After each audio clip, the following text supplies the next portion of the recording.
Our speaker this second part of the session is James Lansberry of Samaritan Ministries. What's interesting is that James and I actually first met at a ALEC meeting, the American Legislative Exchange Council, several years ago. And at that time, his organization was fast growing, and this was before the Affordable Care Act. This was probably in 2008 or some year like that. And since that time, they have really been trying to help people provide a way to provide coverage and share healthcare costs without having to be tied up in Affordable Care Act exchanges and other insurance plans that end up often having a negative impact on families. James Lansberry is the Executive Vice President of Samaritan Ministries International, where he's the Director of the Morning Center Maternity Care Project. Mr. Lansberry also serves as President of the Alliance of Healthcare Sharing Ministries. He has been on the staff with Samaritan since 1999 and is an expert on healthcare economics, general bioethics issues, and healthcare public policy. Please join me in welcoming James Lansberry.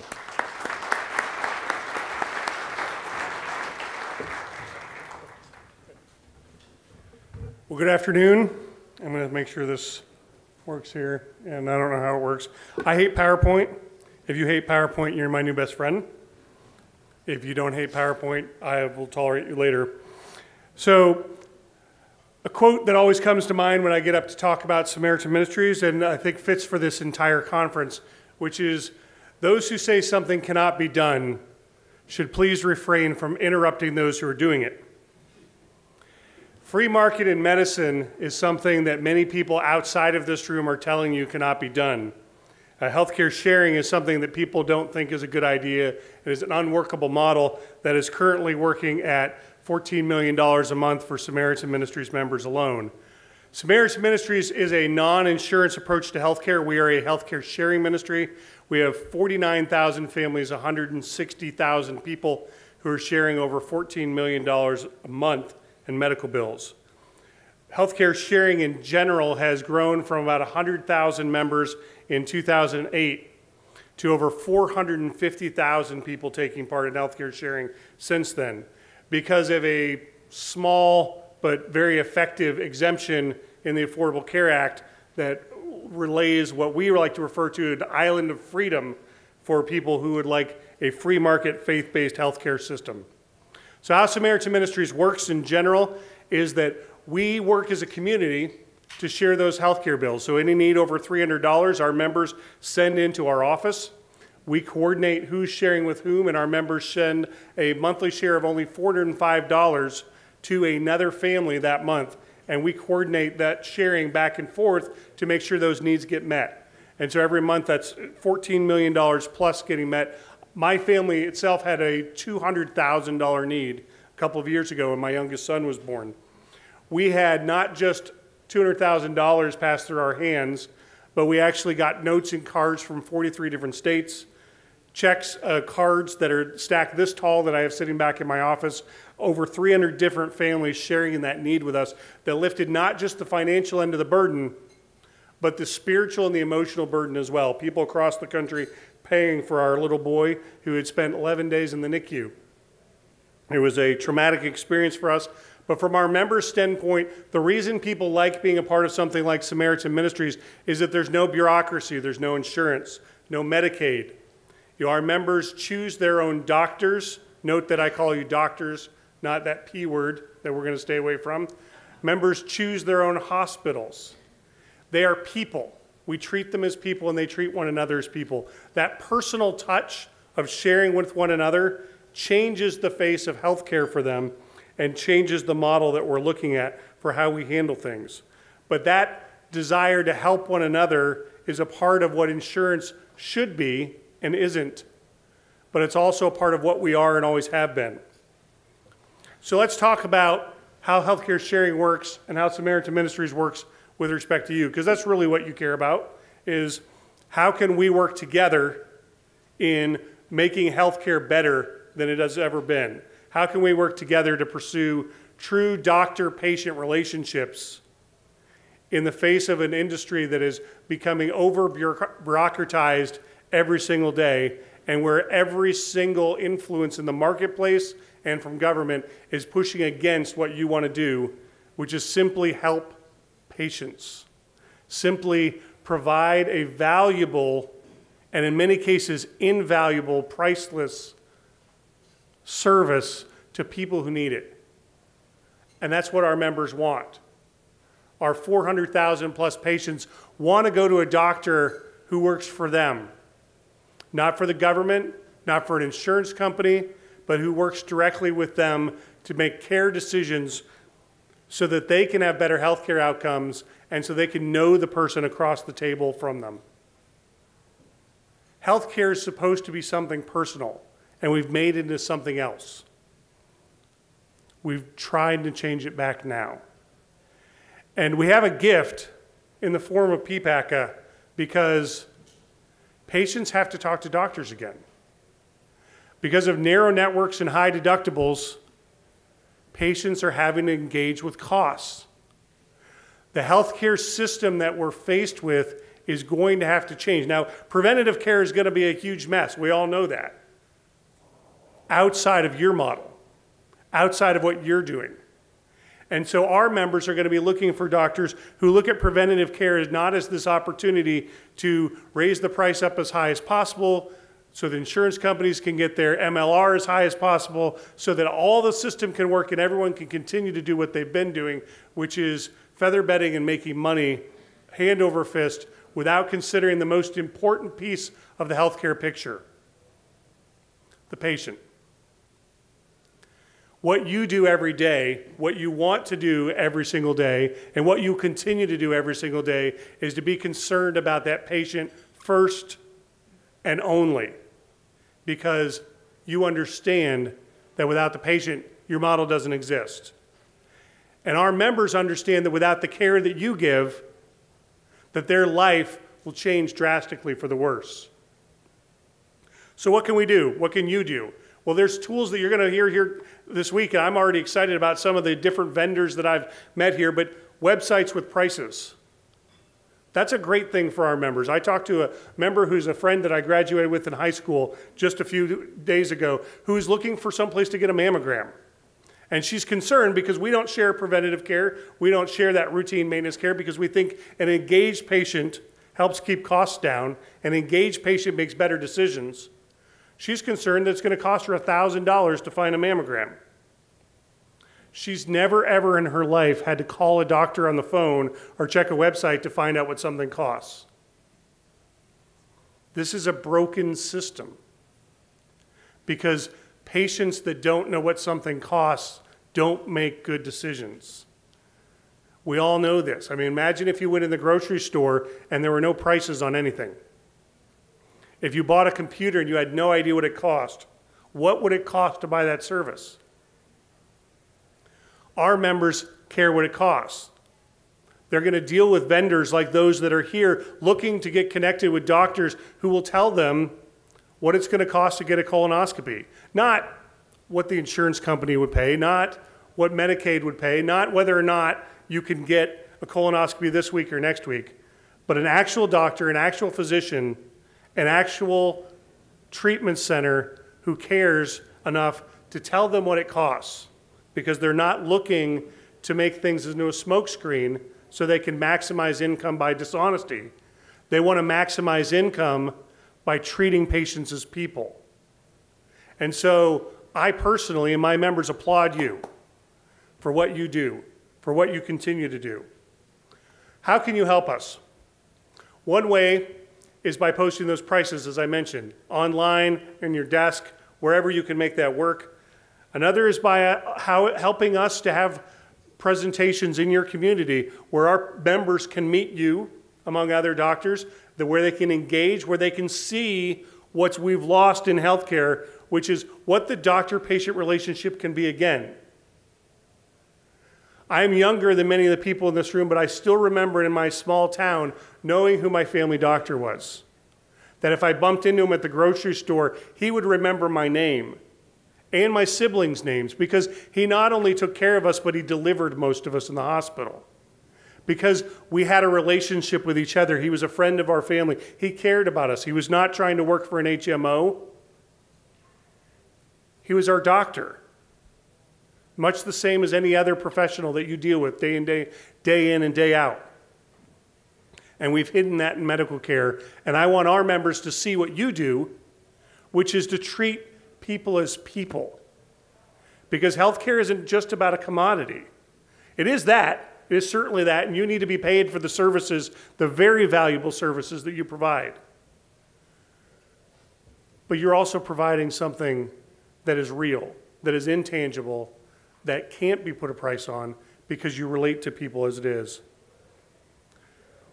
We need you to talk to us. We need you to talk to Healthcare Sharing Ministries and say, we're looking for patients. If you're looking for patients, if you're full up, that's great too. We like to hear about that. We had a doctor come meet with our staff just last week who's a direct primary care doctor, lives about 30 minutes from our office, and said, hey, I'm looking for patients. Can I come and speak to your staff for 5 minutes? And she came. She left the building with 3 new patients. She has a brand new practice, direct care. She's using a subscription-based medical care, which I personally applaud for primary care. But talk to us about how we can help, how we can refer patients to you. And if you have our members that are already your patients, spend 30 seconds at the end of the visit asking them how they can refer other people to you. Because again, word of mouth, satisfied patients, satisfied customers, is by far the best marketing that you can do. But I can tell you that when our members come into your office, one thing that we can promise you is they won't bring a card. They won't bring some kind of a contract with which you have to pay X or Y, or you have to provide X or Y in order to get that patient to be seen. They won't ask you about whether or not Medicaid would help in the situation. Our organization is unique among all the organizations that I'm aware of, wherein we openly discourage our members doing Medicaid. We hate Medicaid so much that we actually started the Morning Center, which is a free, gospel-centered, nonprofit maternity care provider in Memphis, Tennessee, where the infant mortality rate is the highest in the United States, where we're serving women without any government dollars in the inner city for their sake so that we can reach out to them, because we think that the poor deserve something better than Medicaid. We think the poor deserve to be seen by a doctor who cares about them. You can help us with our HSA bill. Healthcare Sharing Ministries right now are not considered high deductible insurance plans, and we're very happy with that. But we have a bill before Congress in language in most HSA reform bills right now that would allow the use of an HSA with Healthcare Sharing Ministries. This means that our members for that primary care, that preventative care that normally we don't share, are going to be able to have a tax-sheltered mechanism to save for that so that you can interact with them with a debit card, which is a really nice way to make sure that you're getting what you need and they're getting what they need. So we have several bills with language in that in Congress, and you can look it online at Samaritan Ministries Grassroots on Facebook, and you can find out what particular congressman that we're trying to lobby for that. And we have a lot of support in Ways and Means right now to get that bill through. We have no idea if the president would sign it, but we're trying to make sure that that's there. The last thing that you can do for us is that you can just simply do what you already do, which is treat our patients, our members, as careful consumers of your good, as people who you care about, and people who you want to provide something valuable to, and that they will treat you the same way. We want you to communicate back with us about the services that you're getting and about the ways that we can improve how our members are interacting with their doctors, interacting with the surgery centers, so that we can make sure all of that works. But just do what you do because you're good at it. And that's why our members are going to come to talk to you. That's why we're going to try to make sure that they can be connected with you, because we want them to have the quality care that you can provide, because you work for them and not for an insurance company. That's what we want for our members, and that's what you want in your patients.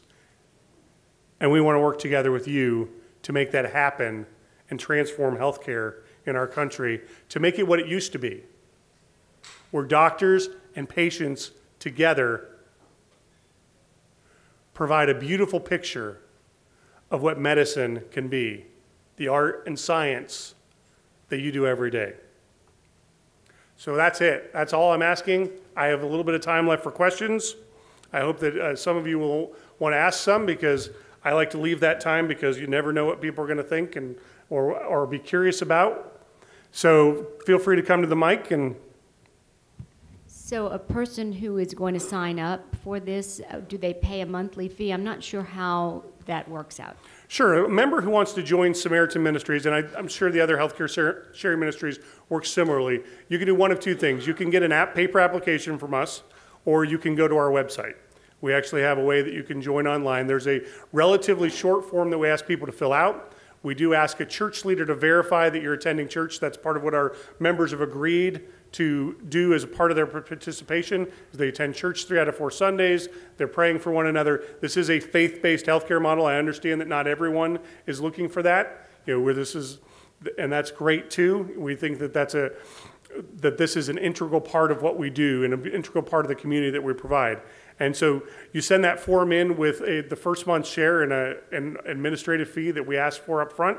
And after that, you're a member, and any bills that come in after that that are unrelated to pre-existing conditions that aren't related, you'll be treated as a self-pay patient by your doctor and your hospital, and then you'll send those on to us. So the process for members is you're going to be a self-pay patient. You're going to be treated as such by your doctor. You're going to be treated as such by your hospital, and that we act as a clearinghouse to make sure those burdens get lifted when those bills are there.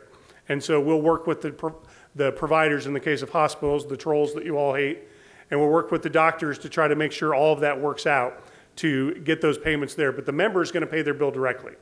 But it's a very simple form to fill out. You can do it online at any time. And then the monthly share each month, after the 3rd month, $405 for a family of 3 or more, less for couples and singles, goes directly to another member who has a medical need. And you'll know what that is. You pray for them. You send a note or a card along with it. It is the only check that I write every month. I do everything else in the world through online banking, but this one goes with a card. And so we still know where our checkbook is. Some of you still may. Most of the people my age and younger have long since gone to online banking, but this is the only check, and I write it very joyfully. Come on up to the mic. I used to be a Baptist, so I sit in the back.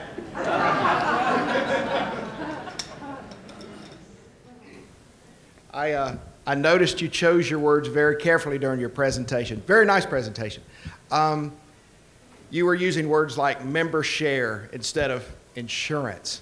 So maybe a 2-part question here. I'd love to hear you expand on that. And you were expanding in bits and pieces, sure. But I'm interested in how you make sure you are members paying for each other instead of an insurance company.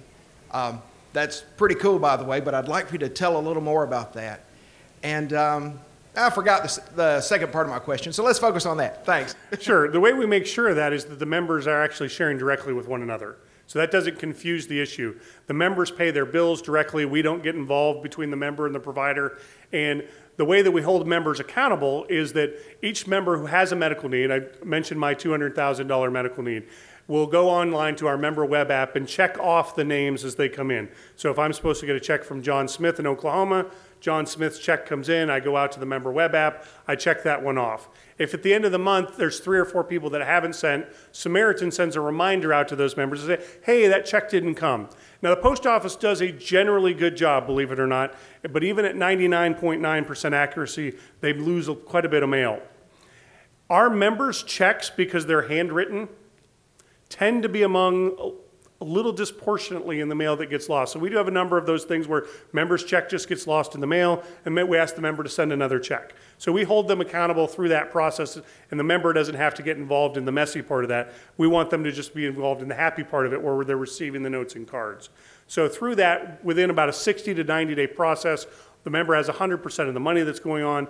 With the troll providers, in the meantime, we're trying to negotiate a fair price We're trying to make sure that we're not paying a well above market price. You've already heard stories about the kind of discounts that people get. I'm sure you as doctors have seen what your list price is versus what insurance companies are willing to pay. We're trying to get something a little closer to fair market. With free market doctors, we're trying to make sure that doesn't happen. So because we know you're already offering your last best price in the front of it, and try to make sure that works. But so the way that it does is through that system of accountability, the members are paying their bills. If the member doesn't pay their bills, they're still personally responsible for that. We have not one case that we can document of a member declaring bankruptcy and walking away from a healthcare need. $14 million a month in medical bills are being paid. Our largest need to date is about $3.5 million. We got that negotiated down to about $600,000. But our members are paying their bills, they're taking care of their doctors, they're taking care of their hospitals, and by and large, everyone is happy with us. Yes, sir. I am a member of Samaritan, and I want to thank you for what you do. It's truly a blessing to me and my family. If anybody here is interested, I'd be happy to share my experience as a member, because I know you can address it from the administrative side, but as an individual, I'd be happy to share my experience. The one thing that I think you do have to figure out a way to deal with as an organization is that as this transparent pricing takes off and you have doctors and centers that are providing appropriate pricing, not artificially inflated pricing that then gets discounted, is that doesn't get lost in the fray, and the members and the organization are fighting for a discount because you're used to fighting for a discount. That's the only logistical issue, because I've taken care of a number of Samaritan members, and that's always a little bit of an administrative hassle. And basically I have to kind of fabricate a number and then say, I'm going to give you this kind of discount to get down to the number that I intended to charge in the first place. Right. Yeah, that is, I appreciate that, doctor. And by the way, I'm going to flip through some slides. We do have quite a few direct primary care doctors and free market doctors who are members of Samaritan already. But that is part of the difficulty is, it's very difficult to build any system that does not have some kind of a perverse incentive in it. And as you work with any kind of a community, you try to make sure that that works. And one of the ways that we're going to try to address that going forward is to have kind of a reverse preferred provider list, so that our members understand that this group of providers are already giving a fair market price. We're not interested in you trying to haggle down. Doctors that make most of their money off insurance companies tend to save money in their processing for us, and we're trying to make that balance. And so I appreciate the criticism, doctor. It is ably noted, and it is something that is a known issue that we want to continue to work with gentlemen such as yourself to try to work out a way that we can make sure our members are behaving properly in that situation where there's already a fair price sitting there on the table. Yes, sir. I'm new. My name's Herb Raymond Schneider. I'm from Columbus, Ohio. Just want to tell you a very tiny story. There's a gentleman by the name of Ram Gawande who moved into Athens, Ohio as a urologist, had a very big primary care practice, did all the things that you're talking about your family doctor doing. He has a son, Ram since his past, whose name is Atul Gawande, and he's a writer, and he writes for the New Yorker, and he influences a lot of popular press, and he was a big part of the ACA. I knew Atul when he was a kid this high, and I saw all this evolve. And the story you're telling is taking me back to the days when I started my practice and really enjoyed it. But here's my point. You've got to have a strong political action involved in this process, because the young docs are really disconnected from the things we're talking about.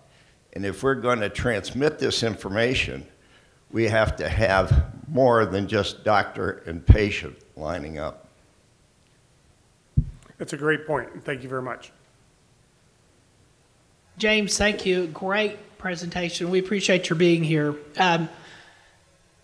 Describe logistically what, on your end, what does processing a payment to a facility that is not provided a price up front look like versus one that has? And the reason I'm asking is there are people in here that I think are on the cusp or on the verge of delving or jumping in with both feet. And I want them, I think, to understand from your answer, and I think I know what it's going to be, the comparative and competitive advantage they'll have by actually showing the pricing.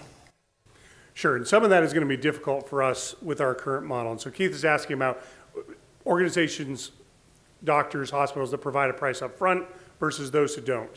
And from our perspective, that's going to be always difficult to tell, and we're going to have to work through how we can communicate that going forward, because for the most part, our members send the bills to us after the services have been incurred. And so all we're seeing is itemized bills, whether or not the hospital or the doctor told them up front what the cost was, or whether they didn't find out till they got the bill. We're not going to have always any insight into that. And so one of the reasons we come to things like this is to get a list of names, to encourage doctors to make sure that we open those lines of communication. Now, when we're dealing with a hospital who we know is overbilling us, what we do is try to, after we get the bill, go back to that hospital and say, we know that you're not charging this price to most of the people that come through. You know, we're aware that Medicaid is paying you probably 12 cents on the dollar for this, Medicare 20 cents on the dollar, and you're probably paying less than 30 cents on the dollar from an insurance company. Why are you billing our member more than you are to anyone else? And we'll try to work through that situation. Now, when we go back to that provider or that doctor or that hospital, what we're doing is opening up that dialogue to make sure that is there. And we've trained those who are negotiating to, when we do accidentally run across a free market doctor who said, this is already my price, to stop that process at that point and say, okay, look, this is what we're doing. The trick becomes in how we make sure that that doesn't have to happen up front, because we don't want there to be any kind of a hint from you that we're getting in between you and the patient. And that's why we don't tend to do that. We have a third party that we actually work with that does some of this negotiation. Now, we're working with a doctor or with Oklahoma Surgery Center. We know already, because this is on a list of those bills that are going to come through, that we already know are already flattened down to a real market price. In fact, well, I would say below a market price. I'm sure Keith's leaving money on the table for what he could get out of his surgery center when you compare to what the hospitals are charging. But we already know that, and so our goal is to expedite that and make that move a little more quickly so that we don't have to delay the member being able to pay that bill. Because we want to make sure the members share their checks with that member so that that member can get the money to the doctor, to the hospital, to the surgery center as quickly as possible. Now, our process moves relatively quickly. You know, the bills that we receive in the month of August, we're going to share in the month of October. We have worked out things with particular surgery centers from time to time where we actually work out a way that some of our members that have, from a discount, extra money that they're sitting on, that we can move that to the surgery center or the doctor a little more quickly to make sure that happens. Because, again, we want to honor and reward those doctors and surgery centers that are taking care of our members directly. But we try to remove as much bureaucracy as possible in your stake to make sure that it goes, and that's part of that communication process, so that if you have a problem with one of our members, we'd like to know about that. If you have a member that didn't pay their bill very quickly, you had a member that tried to negotiate a discount when you had a flat price up front, we can instruct the member and do some education in that situation to make sure they understand why this is different. Because from the member's standpoint, they're not here in the room with us. They're not listening to the excellent lectures that we're going to hear today. They don't see the economics of the healthcare picture as clearly as you and I do. And so we want to make sure we have that chance to instruct them so that that relationship can improve going forward. I think that covers your question. I appreciate the opportunity to be here with you today. It's been a pleasure. I'm going to be here the rest of the weekend as well to learn from those who are going to be up here. It's an exciting thing to see people who want to transform healthcare in a positive way. And so from our standpoint, we're your biggest fans. Keep doing what you're doing. Thank you.